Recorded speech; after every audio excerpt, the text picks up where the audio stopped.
প্রিয় ছাত্রছাত্রীরা, জিওটেক চ্যানেলের পক্ষ থেকে সকল মাধ্যমিক পরীক্ষার্থীদের আসন্ন 2026 সালের মাধ্যমিক পরীক্ষার্থীদের স্বাগত।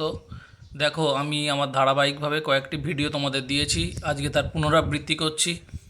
আমি আমার চ্যানেলের মাধ্যমে তোমাদের একদম এমন 100% কমন যে প্রশ্নগুলো আসবে সেগুলোই আমি কিন্তু লিখিত আকারে দিচ্ছি। মাধ্যমিকের গাইডলাইন অনুযায়ী তোমরা যদি এটাকে ফলো করতে পারো তাহলে কিন্তু তোমরা একেবারে 100% নম্বরই পাবে। আর যার ফলে আমি দেখো ব্যাকেটে লিখে দিচ্ছি আসবেই, 100% গ্যারেন্টি। সুতরাং আমি এর মাধ্যমে আমি কিন্তু চেষ্টা করছি তোমরা সাবস্ক্রাইব করবে এই জিওটেক চ্যানেলটা। তোমরা আসন্ন মাধ্যমিকের 2026 সালে যে প্রশ্নগুলো আসবে তার উত্তর কিন্তু আমি এখানে লিখে দিচ্ছি, এবং এই ফরম্যাটেই লিখলে তোমরা কিন্তু ভালো নাম্বার পাবে। দেখো, এখানে কৃষি থেকে তোমাদের একটা রচনাধর্মী প্রশ্ন আসবে। আমি একটা ছকের মাধ্যমে দেখিয়ে দিয়েছি। যদিও অনেক সময় ছাত্রছাত্রীরা তোমরা কীভাবে ঠিক লিখতে হবে তোমরা জানো না, আমি দেখো এই ছকটাও যদি তোমরা দিয়ে আসতে পারো যে 5 নাম্বার থাকবে, তোমরা কিন্তু এখানে 4.5 থেকে 5 নম্বর কিন্তু অবশ্যই পাবে। যে বেশি লিখলেই কিন্তু হবে না, তথ্যধর্মী লিখতে হবে। যেমন দেখো, এখানে ফসল চা, কফি আর কার্পাস তন্তু, বাণিজ্যিক ফসল আর ইক্ষু। অর্থাৎ আমি একটু দূরে সরাচ্ছি, দেখো দেখতে পাবে এই যে ছকটা আমি করে দিয়েছি। এর মাধ্যমে দেখো প্রথমে হচ্ছে চা কফি। চা কফি হচ্ছে বাগিচা শস্য, এবং এটা ক্রান্তীয় উপক্রান্তীয়। ক্রান্তীয় মানে কি, এটা গরম অঞ্চলের ফসল যেখানে বৃষ্টিপাত হয় 100 থেকে 250 সেন্টিমিটার অ্যাভারেজ বৃষ্টিপাত। তোমরা এই গড় কথাটা কিন্তু কেউ লেখো না, অ্যাভারেজ। আর্দ্রতা মানে কি, স্যাঁতস্যাঁতে আবহাওয়া কেমন থাকে, তুষারাবৃত কুয়াশাচ্ছন্ন পরিবেশ কেমন থাকবে, ক্ষতিকর নাকি ভালো, কার ক্ষেত্রে ভালো কার ক্ষেত্রে খারাপ, সেই কৃষিজ ফসলের তারতম্যটা আমি এখানে কিন্তু লিস্টের মাধ্যমে দেখিয়ে দিয়েছি অ্যাট এ গ্লান্স। তোমরা যদি এই ছকটা ক্যালেন্ডারের মধ্যে যদি নিচে লিখে রাখো তাহলে বারবার তোমাদের চোখের সামনে পড়বে, তোমাদের কিন্তু অটোমেটিক মুখস্থ হয়ে যাবে। আমার মন বলছে এবারে চা, কফি আর ইক্ষু এই তিনের মধ্যে কিন্তু সম্ভাবনা সবথেকে বেশি, তা কিন্তু চা এবং কফি। যেমন ধরো, এখানে বৃক্ষ, ছায়া প্রদানকারী বৃক্ষ, ভূমির ঢাল, উল্লেখযোগ্য বৈশিষ্ট্য, এটা কিন্তু অনেক ছাত্রছাত্রীরা লেখে না। এক একটা বিশেষ বিশেষ ফসলে এক একটা বিশেষ, যেমন সোনালী পানীয় বলে এটাকে। ছায়া প্রদানকারী বৃক্ষের প্রয়োজন হয়। মহিলা আর শিশু শ্রমিক, কেন না, এদের সরু আঙুল, ছোট ছোট আঙুল চা পাতা তুলতে সুবিধা হয়। শ্রম নির্ভর, চা পাতা তুলতে গেলে প্রচুর শ্রম বা লেবারের দরকার হয়। আর ঔপনিবেশিক প্রভাব, এটাকে বলে যে কলোনিয়াল এফেক্ট। অর্থাৎ চায়ের ব্যাপারটা আমরা জানতাম না, এটা বিদেশিদের কাছ থেকে জেনেছি। ইংরেজরা আমাদের এখানে উপনিবেশ বিস্তার করতে এসেছিলো, তাদের কাছ থেকে কিন্তু আমরা জেনেছি। তারপর হচ্ছে অর্থ উপার্জন, এটা মূলত আমরা বিক্রি করে আমরা এ থেকে অর্থ উপার্জন করি। তোমরা যদি এই ফরম্যাটে লেখো অবশ্যই 100% তোমরা নম্বর পাবেই। কার্পাস তন্তু বা যেটাকে আমরা বলি, এটাকে হচ্ছে বাণিজ্যিক বা ক্যাশ ক্রপস। এটাও ক্রান্তীয় উপক্রান্তীয়। দেখো প্রত্যেকের মধ্যে একটা সিমিলারিটি আছে, উষ্ণতা, বৃষ্টিপাত, হালকা মাঝারি বৃষ্টিপাত। তোমরা এই পয়েন্টগুলো কিন্তু তোমরা লেখো না। তোমরা বৃষ্টিপাত এই হালকা মাঝারি, কিন্তু কত বৃষ্টিপাত এইগুলো কিন্তু মাধ্যমিকে দেখা হয়। যেমন দেখো, তুহিন, তুষারপাত কার্পাস চাষে ক্ষতিকর, 200 দিন তুহিন মুক্ত দিবস।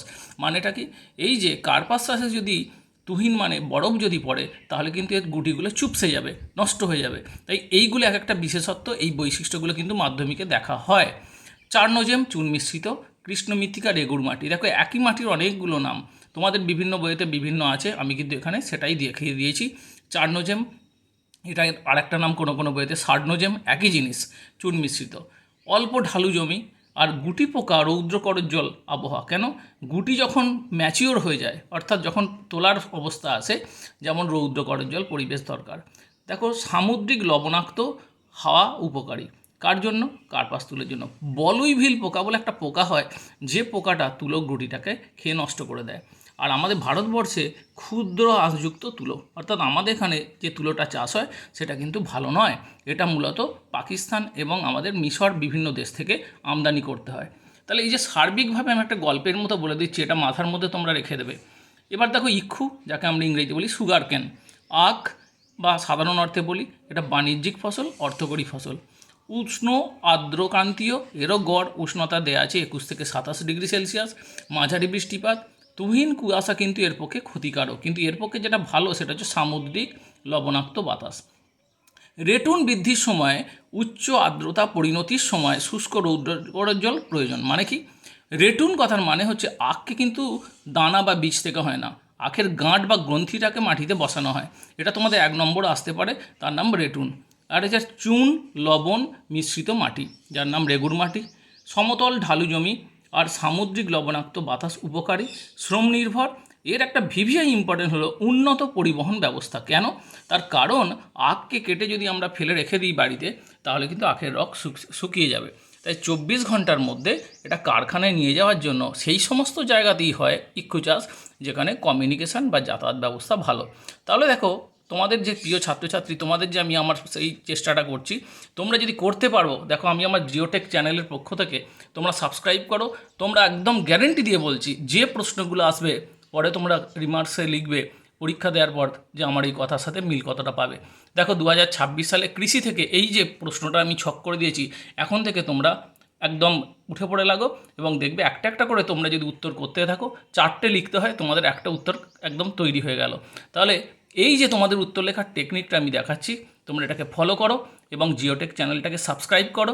এবং তোমরা এটাকে ফলো করতে থাকলে আমিও আবার আমার পরবর্তী যে ভিডিওগুলো বা তৈরি করতে আরও আমার মানে ইচ্ছা প্রকাশ করব বা আমার ভালো লাগবে।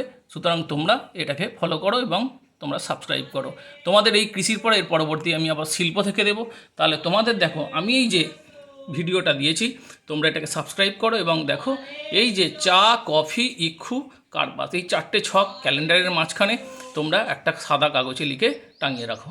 আজকে এই পর্যন্ত, পরের ভিডিও আবার পরে তোমাদের খুব তাড়াতাড়ি দেবো, তোমরা এটাকে তাড়াতাড়ি তৈরি করে ফেলো। আজকে এই পর্যন্ত, পরে আবার আমাদের ভিডিওতে দেখা হবে।